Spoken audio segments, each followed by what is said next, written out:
Hello, sir. How you doing, sir? I'm good. Good.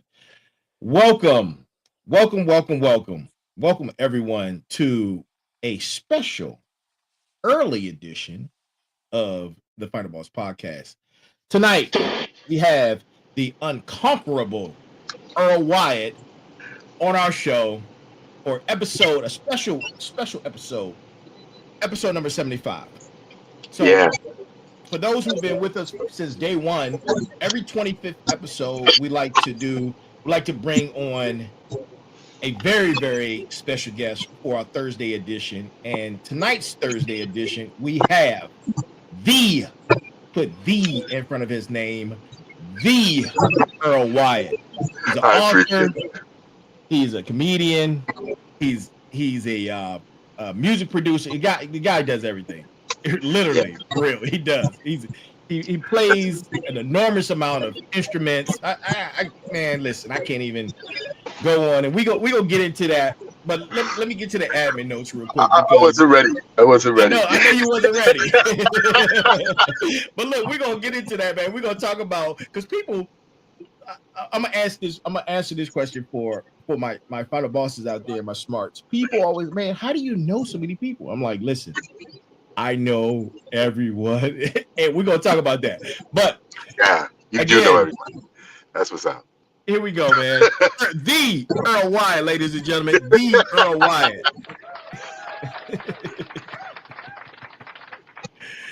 So, Thank you, sir. you're welcome, sir. Final bosses, smarts. Here we are with episode number 75, man. It's been an amazing ride. This journey is continuing. The vehicle's in motion. It is not going to stop.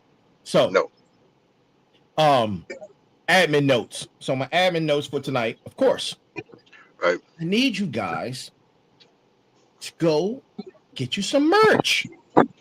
Go grab you some merch. And while you're picking up merch, pick up our number one seller, the Final Boss Podcast Journal, wrapped in the finest of Japanese leather.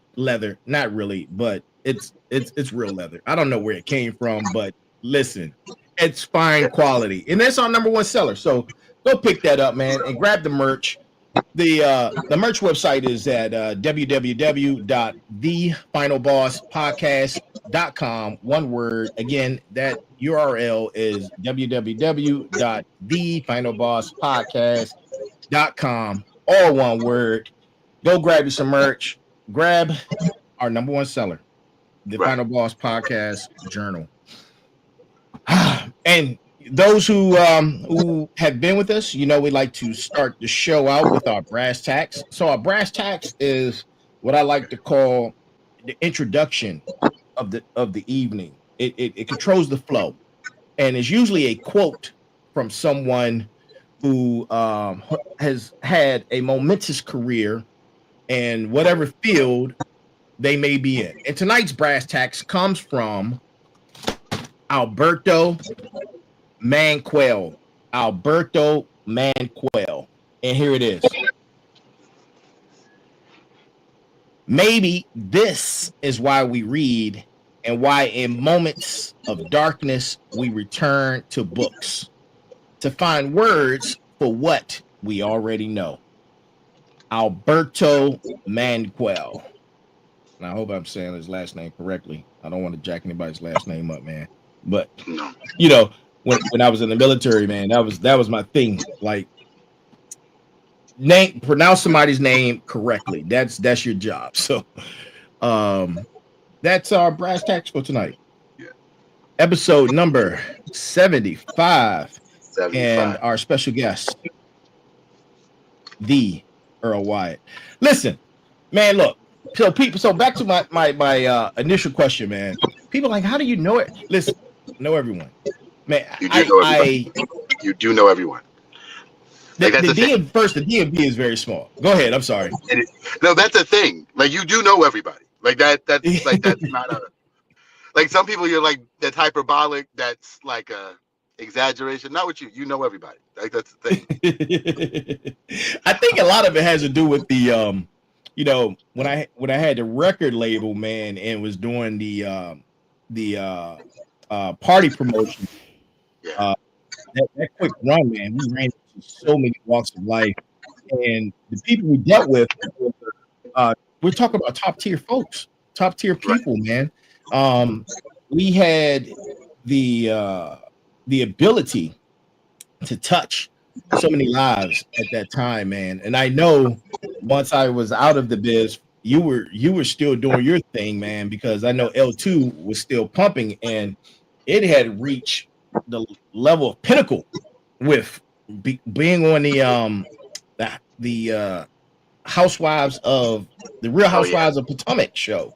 So I like to think that our parties had a lot to do with that. Helping that elevate that.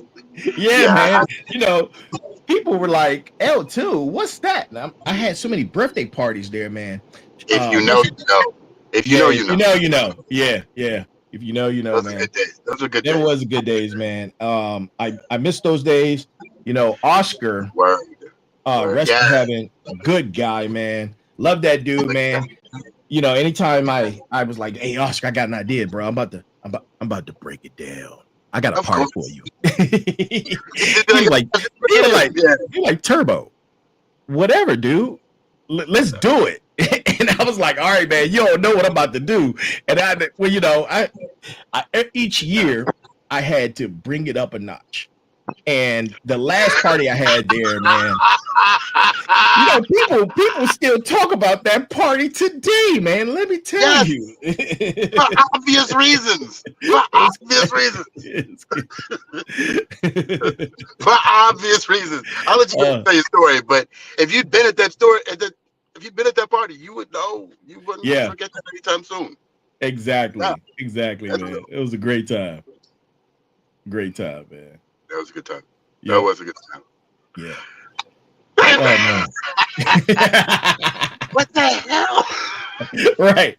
So to my final bosses and to my smarts, you know, I like leaving you guys in the dark, but I'm not gonna leave you in the dark on this one. We're referring to my party where I it was a Middle Eastern themed party, and I had a camel.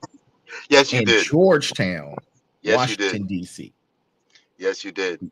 Yeah. I mean, now that would get ice sniffing around, but in those days, no. Right. I see something. Should I be saying something? No. Right. Exactly.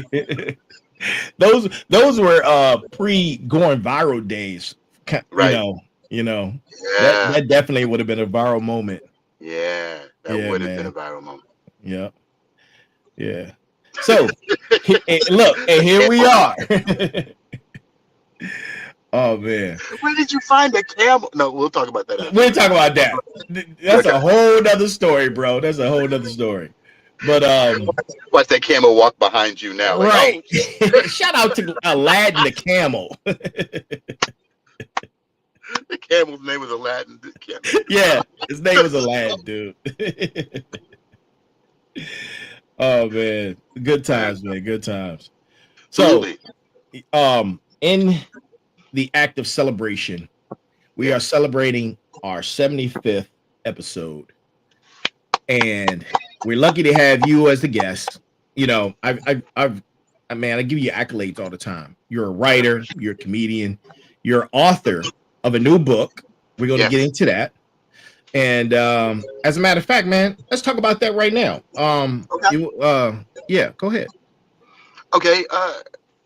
So a lot of people don't know how northern migration worked. You know, just when people left the South, they kind of went up north and they settled in certain cities based on where they could find work, that sort of thing. In 1932, in Pittsburgh, Pennsylvania, they had the Hill District, which was their Harlem, you know, in terms of segregated area, but that's where the community was. Okay. And there's a guy named Gus Greenlee who was running the numbers there in those days. But he started to manage his money pretty well. And even during the Great Depression, he built the first Black-owned baseball stadium. Oh, and nice. He assembled essentially the dream team of Negro League ball players to play in their opening season. So he spared no expense. Hey, and man. So it's April 28th, 29th, and 30th of 1932. Okay. And so my book takes place during the course of that weekend. Against that backdrop, there's a kidnapping. Oh, wow. There's a presidential race. There's a newspaper trying to handle all of it, but it's kind of where noir meets baseball, Mm-hmm. and I did it with real people. I Oh, did the research. I did the research to track down who the real. Uh, I mean, there were some lifelike characters in there. There's Josh Gibson. There's Satchel Paige. Uh, Lena Horne's father, Teddy Horne, is actually pretty prominent in the book because he used to run with Gus Greenlee.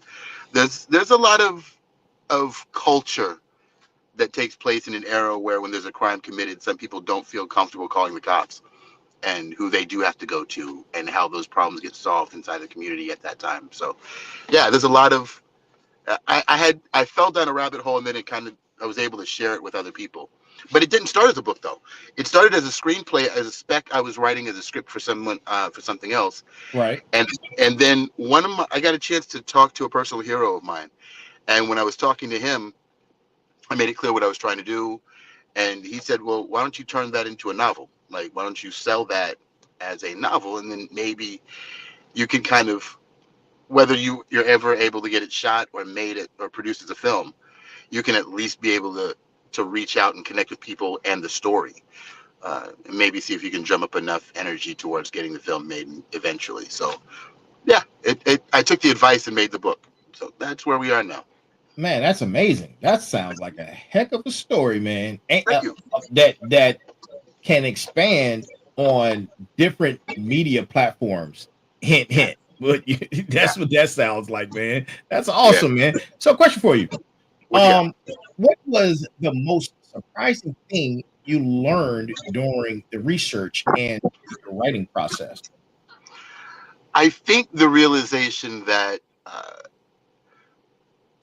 we kind of remember, for people our age, Generation X-ish, we weren't around to see the separate but equal, in quotes, era in America. We weren't around to see segregation when you had your own pharmacy, you had your own like, let's say, restaurants, and it was so locked apart from one another. To get a chance to understand what life was like through the eyes of the people who lived in that community at that time. Mm-hmm. I don't know if you've gotten a chance to see Sinners yet, but Oh it's no, I an haven't, you but want I can't want wait to to do see that. it. Yeah. You want to do that, my brother. That's Oh, everything it's supposed to be, and then some. But yeah, there's something about these eras where it gives people a chance to see what's the same and what's changed. okay. Compare and contrast.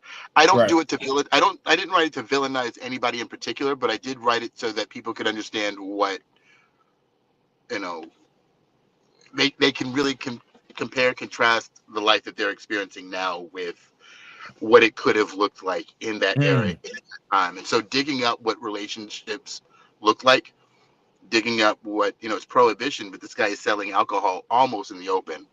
right. Um, but at the same time, nobody who works for him is able to call the cops if something goes wrong.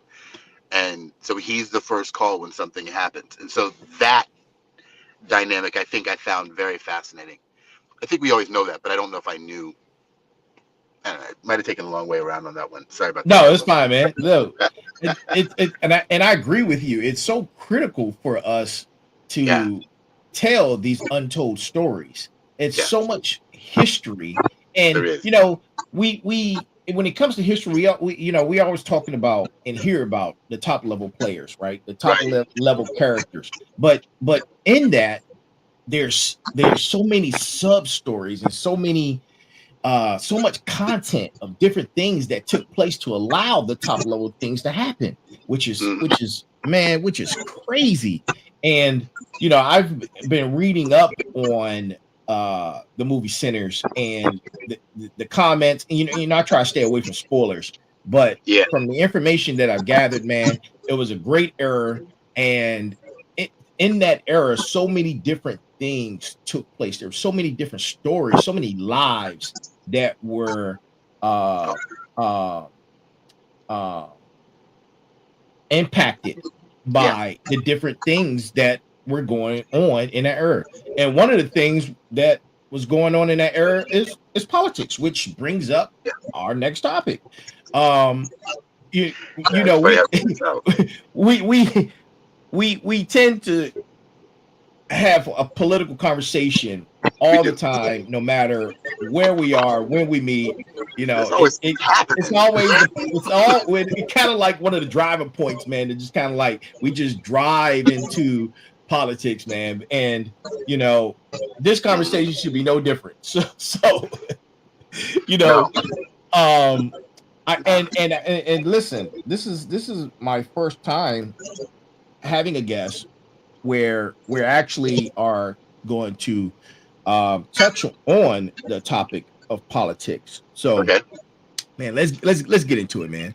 Okay. Um, Where do you want to the, start? you, what you say? What now? Where do you want to start? Oh, I'm about to get into it. I'm about to get into it. So, you know, we talk about the State of the Union, We do. and but from your perspective, Yeah. right? You're very insightful. You always come with the high level, high intellect commentary. Yeah. What's your thoughts on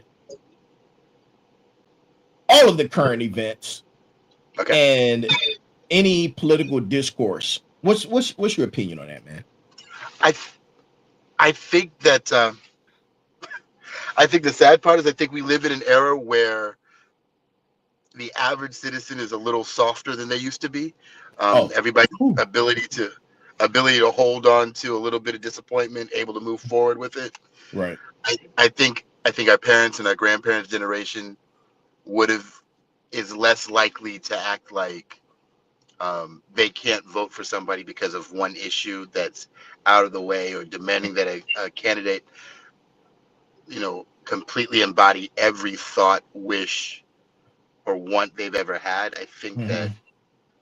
and so I think as a result of that, I think when you come to elections, the fact that you could have people who would decide not to vote because of, let's say, for example, Gaza, for example, just to take that one in particular.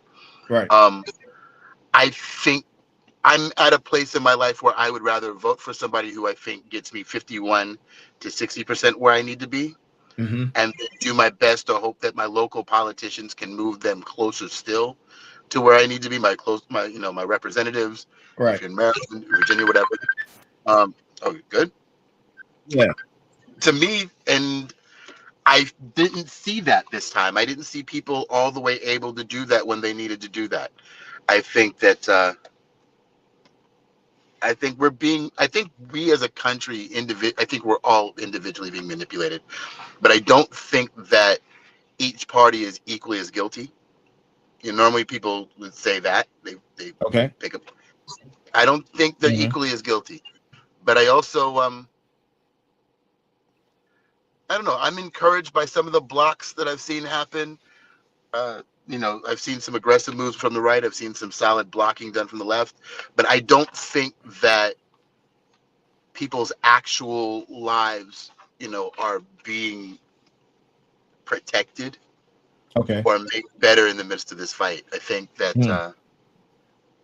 it's an unfortunate reality that this fight's happening, but I do think,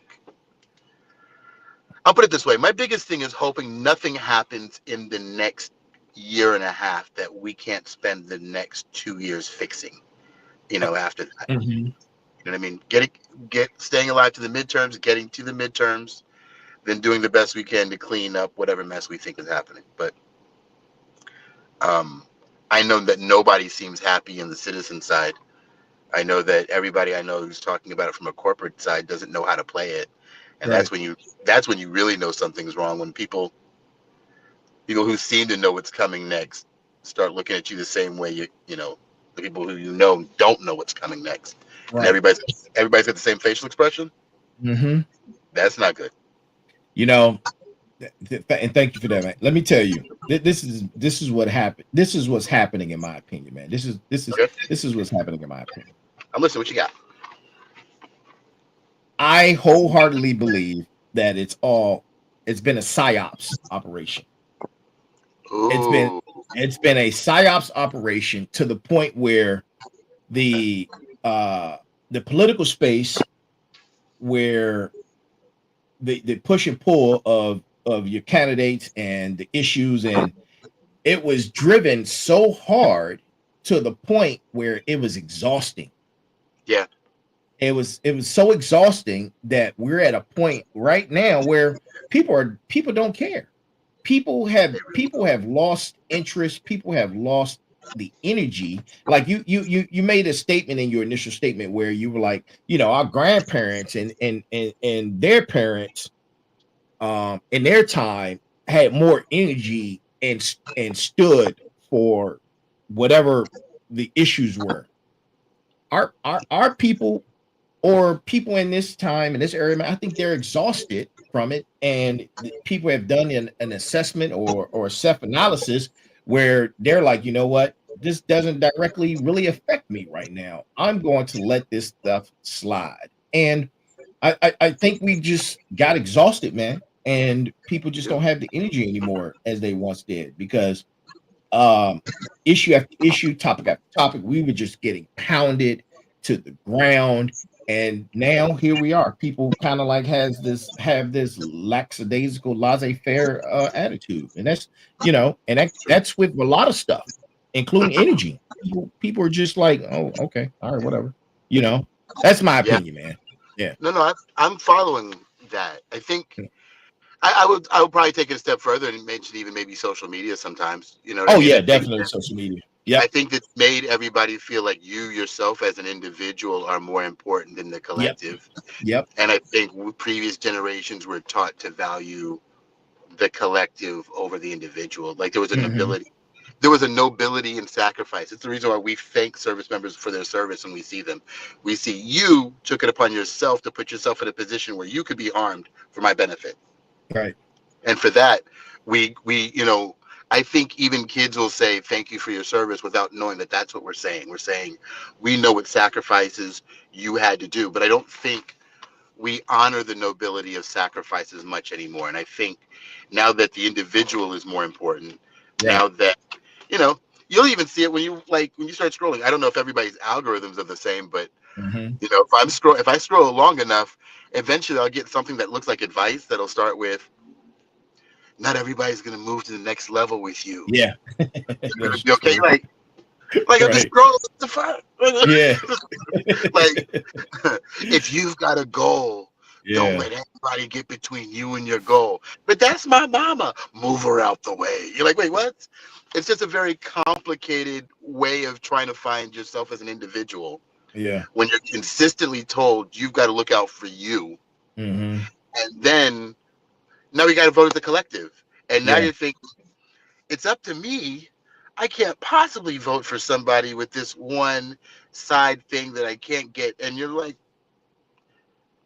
the ability to choose between the lesser of two evils or the one that's better or worse for me, it's part of adulthood. I don't understand why people can't do it during an election cycle, but everybody right now has got either an iPhone or an Android. I mean, you can pick one or the other when you have to, can't you? Exactly. When you can't, when you have to. When you have to do it. And I hope if this fool was going to make America great again, I hope the way that he does it is making everybody get engaged.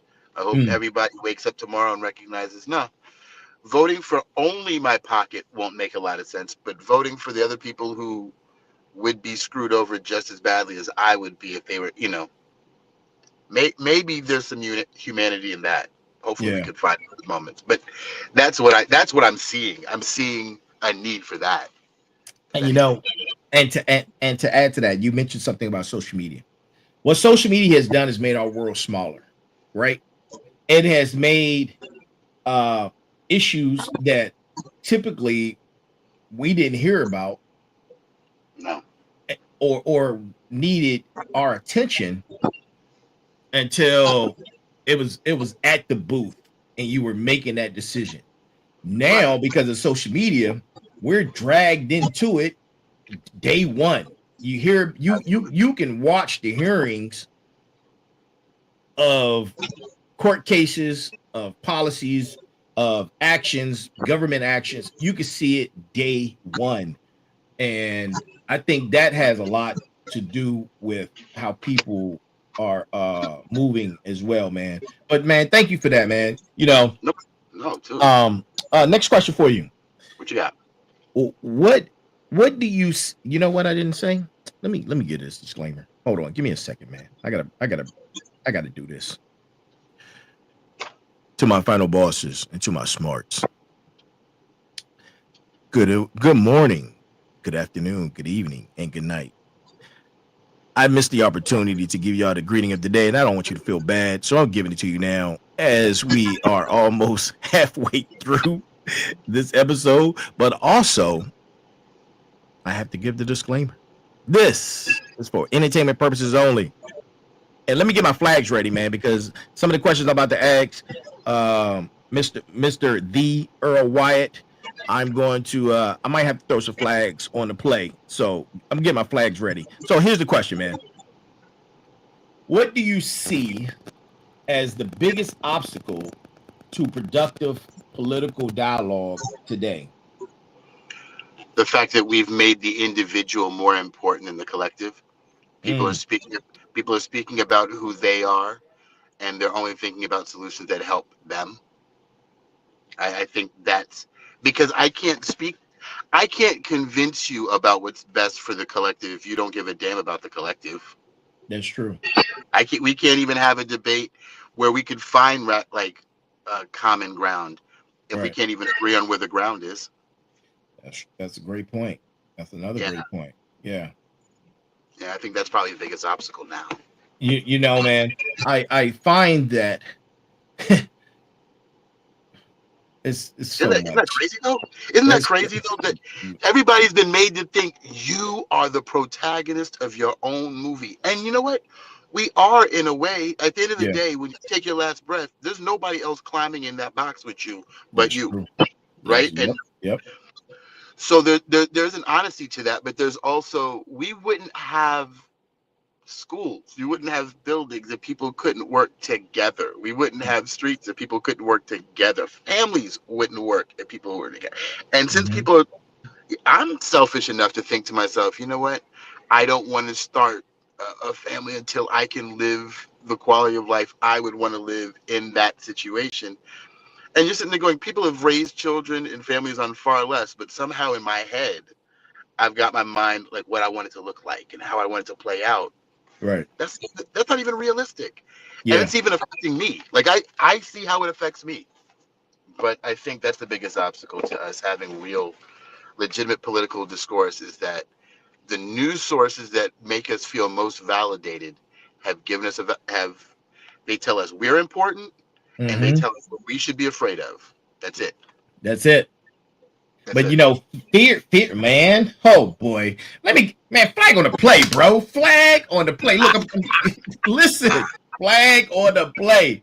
Ooh, man, look. So, everyone on the Final Boss podcast, this is where we have the most difficult of conversations, and I'm gonna bring up a point. I know I'm gonna catch some flack for this, but listen. Bring it on. What you got?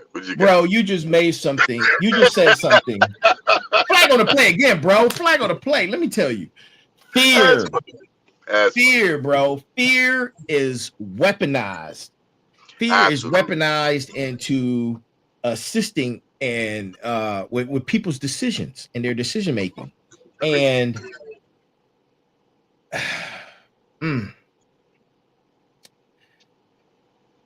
along with the decision making with fear, people's beliefs, I'm not going to say religion, I'm going to say their beliefs have been weaponized. And this is where the real PSYOPs operation is taking place. Because, wait a minute, I lost you. Yep, sorry. There you go. Okay, all right. Yeah. This is where the real PSYOPs operation takes place. They're working your beliefs into you believing that everybody's against you if they don't believe in this particular belief, right? Or they aren't just like you. And I'm gonna give an example. You know, and this goes back to something you just said. I'm gonna let me see. Let me pull out the demographic. I'm gonna just say the trans. I'm gonna just say that. I'm not gonna say the whole word, but people were so against that particular demographic that they didn't want them in sports. They didn't want them doing this. They didn't want them doing that. They had unfair politics that was working with them. They had political they had a certain level of political capitalism, Right. where they were able to use that to do what they were doing. So many people were against that demographic alone, bro. They voted for who they voted for, disregarding their own thing. Disregarding the country as a whole, disregarding all other issues that may be on the table, but because of that one specific issue, people made a decision. They were like, you know what? I'm against that, and because I'm against that, I'm with this. And that's not America. It isn't. But you know what's funny? Can I jump in there real quick for 2 seconds? Oh, absolutely, man. I left the floor open so you can do your I appreciate thing. The reason why the two things I wanted to say about that. Number one, you are right that was one of those topics that came up and became a big deal. What became interesting to me is I don't think the left complained about it or was campaigning about it as much as I believe the way the right was able to get a lot of extra voters out, right, was by mimicking the battle cry for trans. So basically paying for ads to be run, or news stories to be run on Fox News that would have people thinking, well, I'm fine with, but why you got to tell me about it all the time? The hard part about that is watching that it's not the left doing that. It's the right running those ads to make you mad enough to vote against it. Because if everybody's just living their life, everybody's just doing their thing, we don't have to talk about it.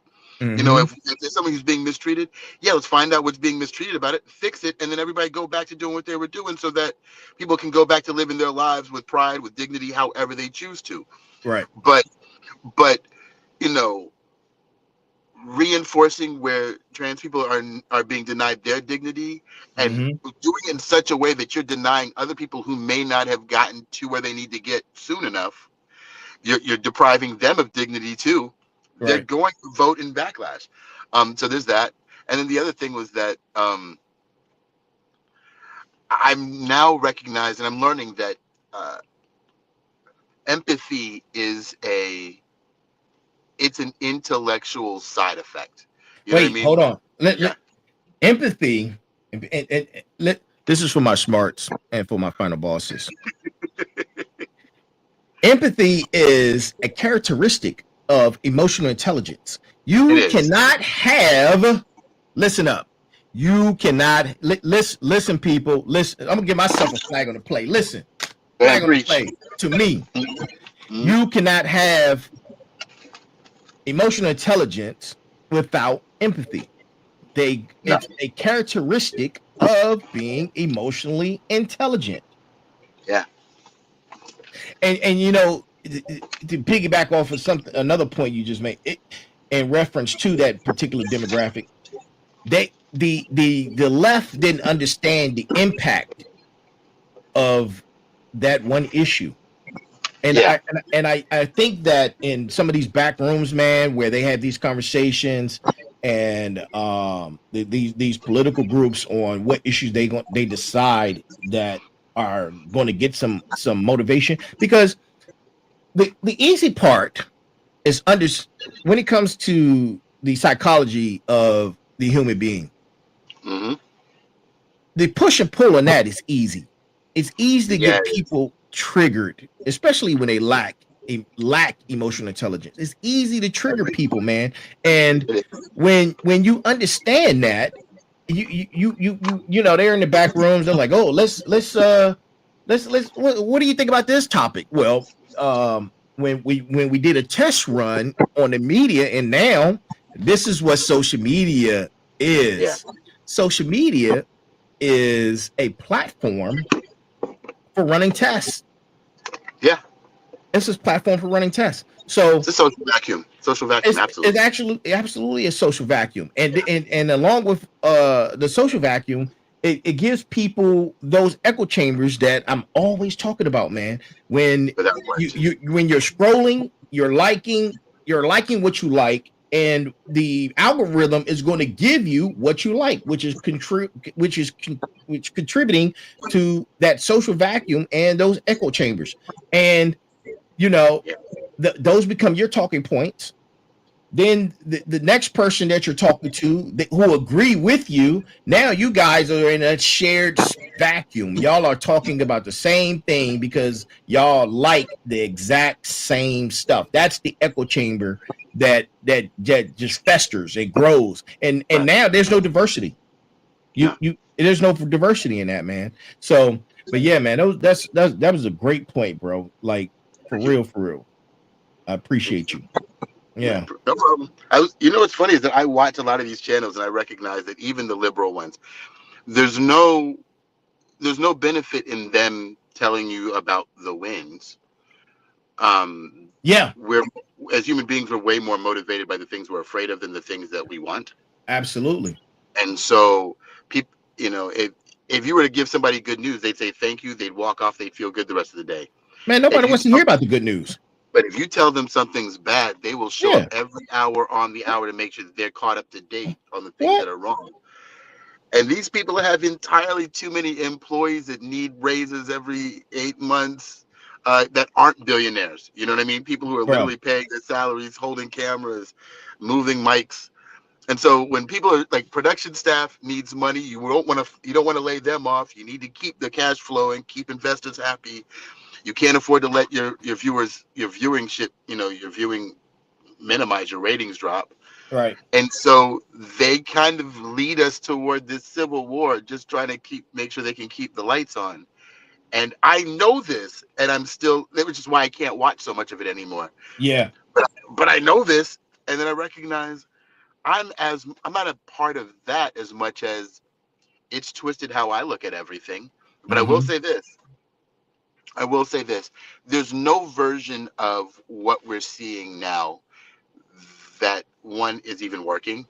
Right. Two, nobody's even being promised that it'll work. He's literally just doing whatever he wants to do. Like they're not even starting those sentences with, "Hey,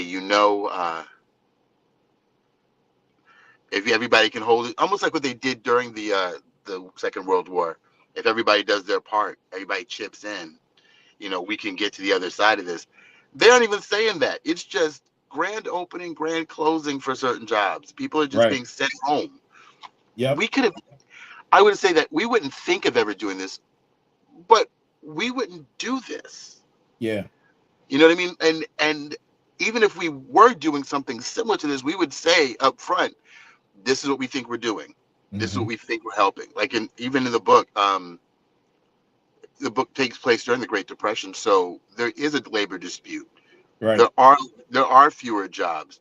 Yeah. There was a period of time where black employees stayed, white employees didn't, because they wanted more money, and they didn't let black employees into their unions. Well, if they're not in the union, they aren't getting the pay raise, which means when they do start cutting people, they're going to cut the people who they're paying more. Right. And so you're watching these situations and you're going, oh, yeah, this isn't. George Carlin has one of the greatest quotes, I think. He says, if you think there's a simple solution, you're part of the problem. I agree with that. Yeah. So it's human nature, just human naturing, unfortunately. We just got to find a way to clean it up so that it's better for more people. So so here's the thing.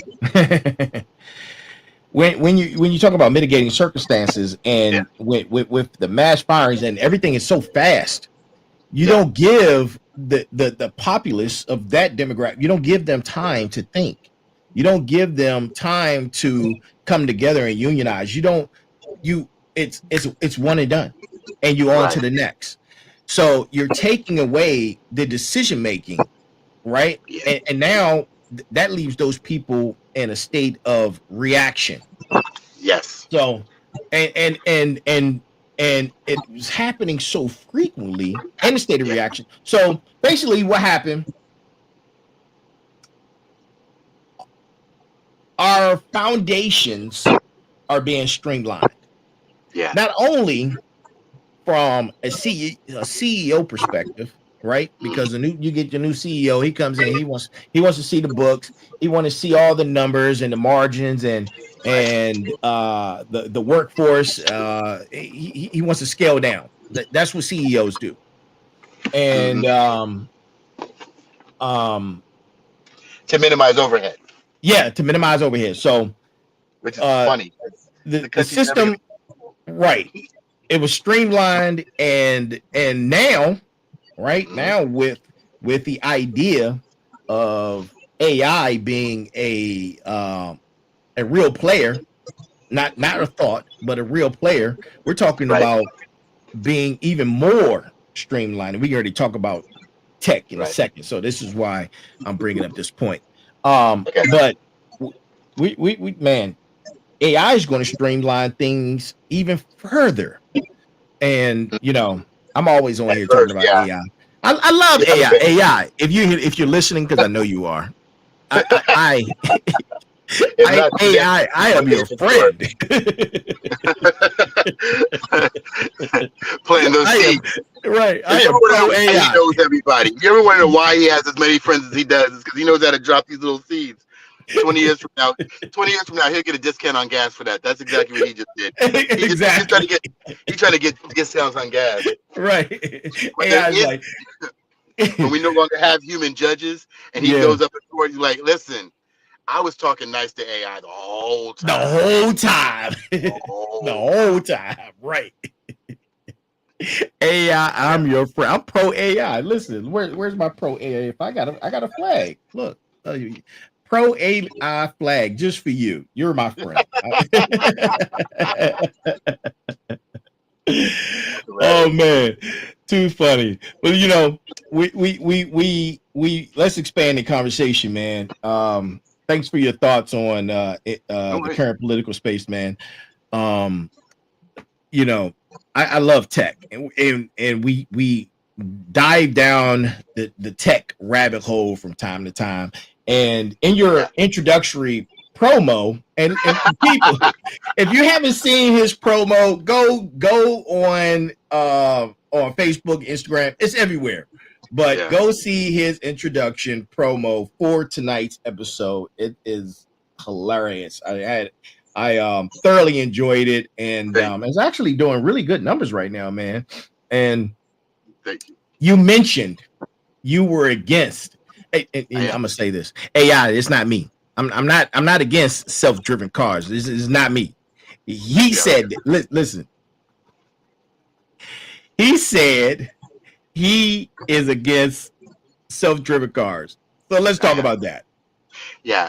Well, first off, there's a joke, which is I'm against it because I don't want to have to compete with blind people for handicap spaces. So, flag on the play, bro. Flag, bro. Flag on the play. That's just the simple thing for me. Like, nah. Oh man, they're not making more handicap. They're not making more handicap parking spaces, and there's a whole new group that now has access to it.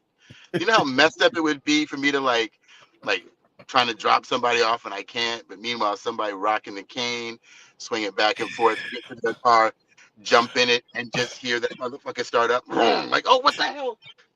He got in the driver's seat. Like, that would be a whole thing for me. And I feel like if I had children on a far off day, that would probably work. But no, in the meantime, no. No, I think the fact that I don't want to have to compete for parking spaces. Oh, that plus, can you imagine a whole world full of daredevils driving? Like, seriously, just driving. Driving. I'm blind, but you know what? I'm going driving today. I'm gonna put the top down. For what? Right. For what? You just want more wind? Come on now. Just no. Oh man. No. Fascinating times, man. Fascinating times. It's funny that you mentioned that because shout out to those in the blind community. We're pro you guys. We love you guys. Oh, pro everybody. Look, Absolutely. Dr. Dre had made a statement. He was talking about Stevie Wonder. Oh my God, bro. He I said, know it well. I know it too he well. said Stevie Wonder will call him at 3 a.m., bro. 3 a.m. in the morning. And Snoop is like, well, time, he don't know. And like, what difference does it make? It's always 3 a.m. for him. For him, it's fine. Yeah. Oh, that's hilarious, man. Every time I see that, I crack up. And it makes you, when those thought-provoking things, it just shocks the brain, light bulb comes on. You're like, wait a minute. What? And then it gives you a perspective on it that you didn't even think about. I was like, wait, hold up, bro. Like, they're right. Like, what? He don't care. They don't care At all. At all, bro. And you don't need to. You don't need to. Exactly. It's always night time for him. It doesn't matter. At Intervisions. Yeah. But I like Secret Life of Plants too. Nah.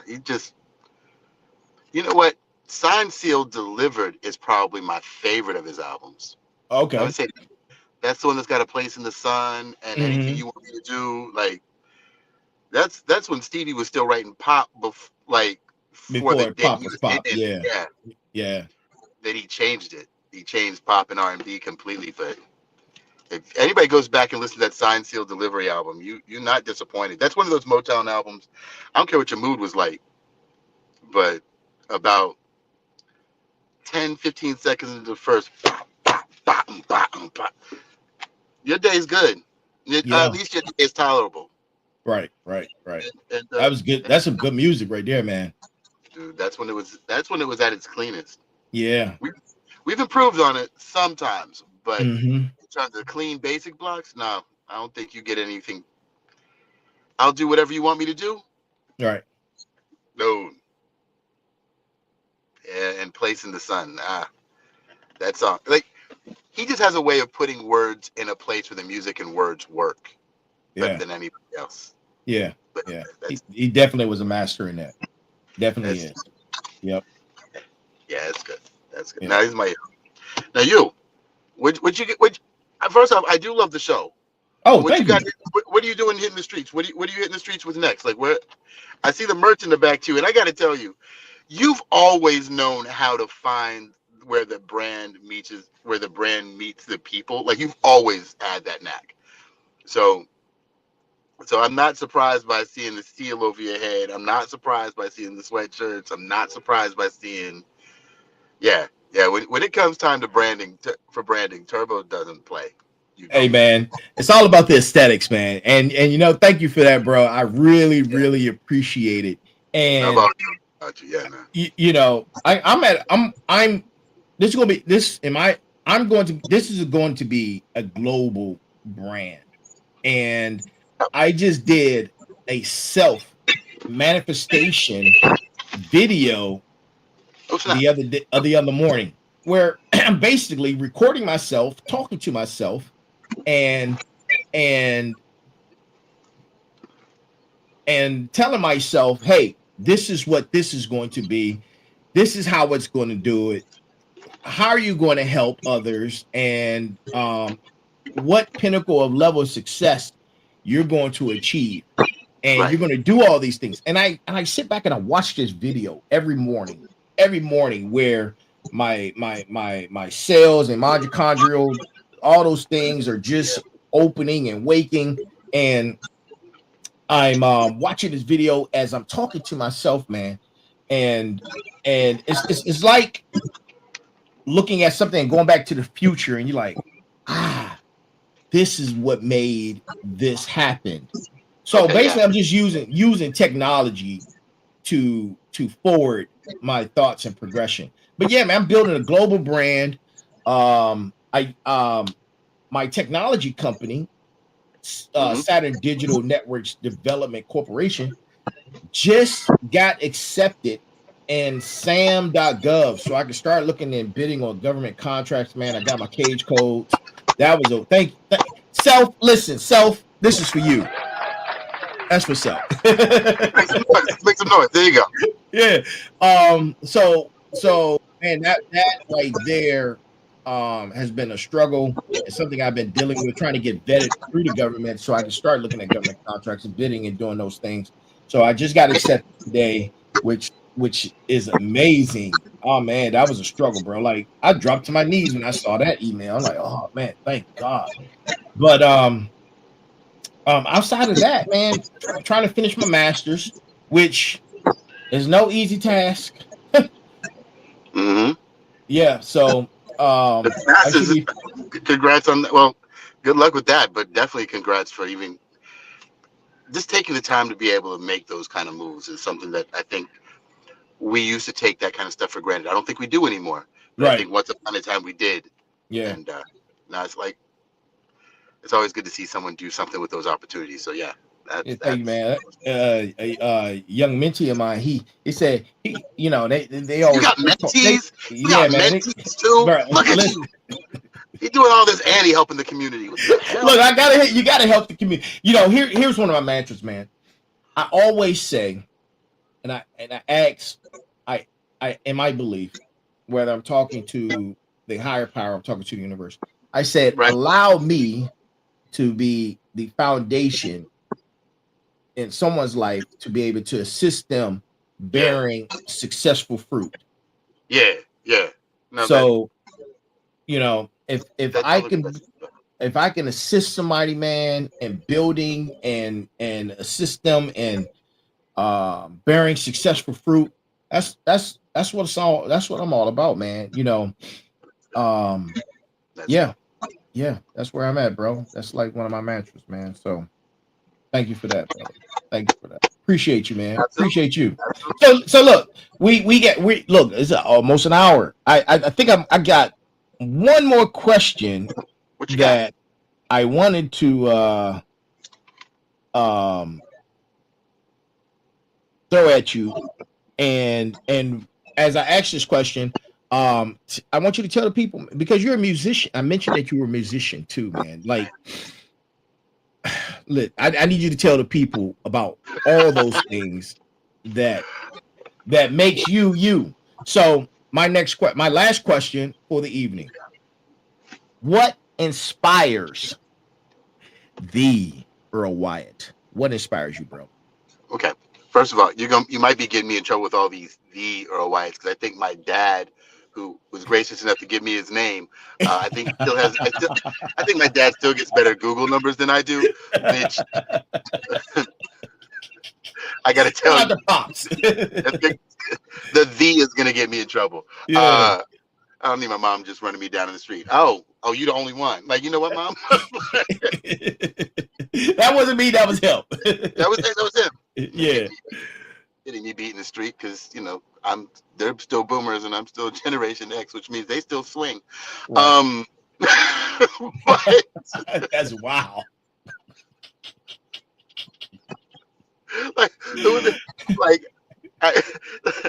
I'm too old to call Child Protective Services. It's just called assault. I just got verbally assaulted. Verbally, flag on the play, man. Flag on the play. Verbally is a promotion. Verbally, no. What inspires me? I will say that I do have a really good relationship with my family, and okay. My dad's been one for achievement most of his life. Done well military wise.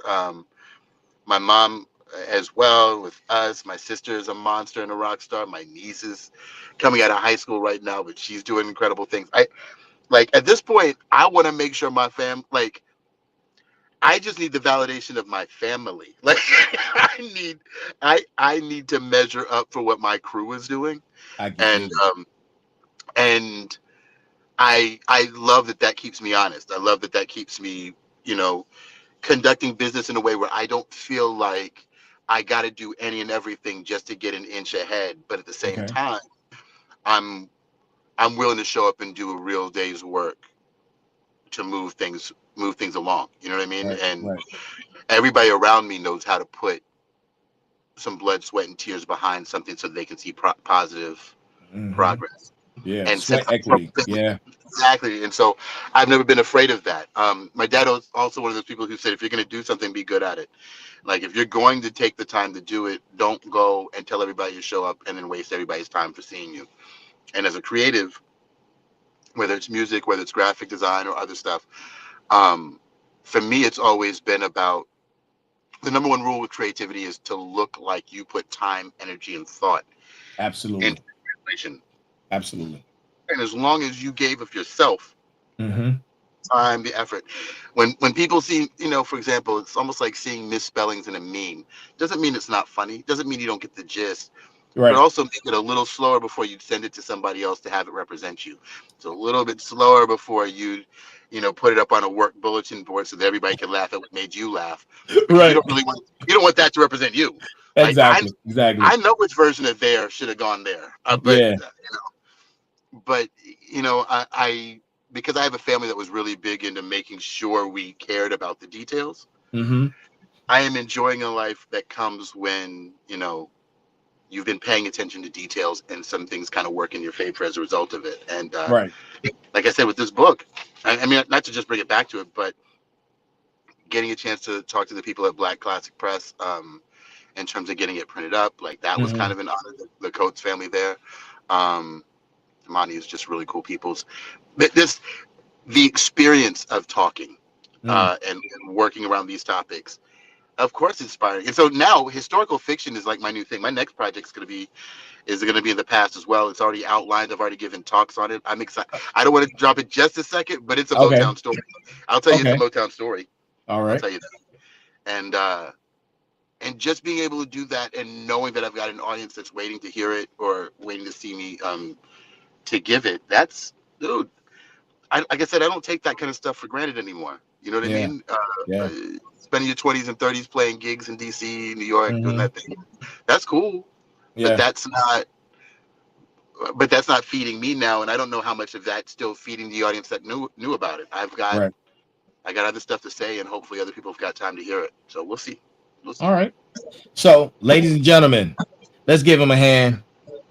And shout out to his pops. Shout out to his family. Listen, I put D in front of his name, so get at me.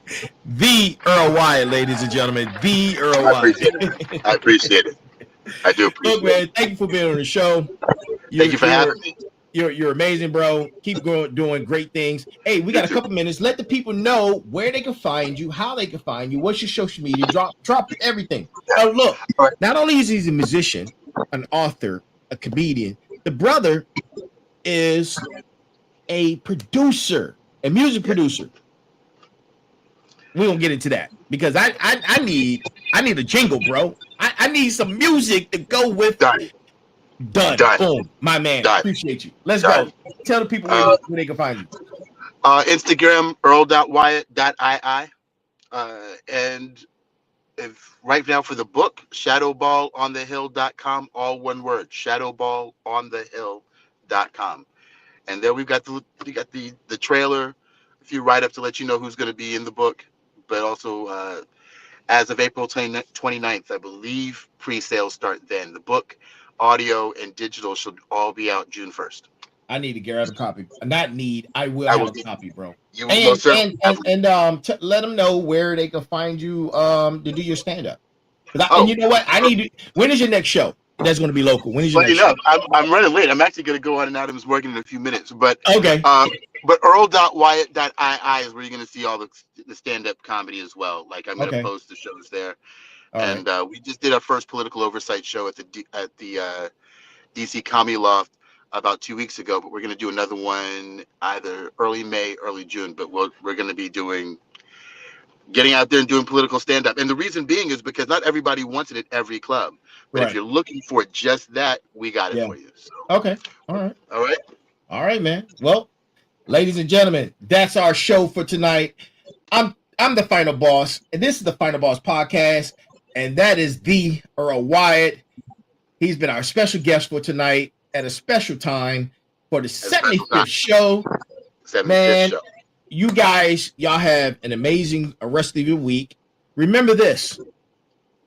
Be balanced, be equal, and be smart. Y'all have a great evening. That's our show. Good night. Good night. Sir, you don't go nowhere.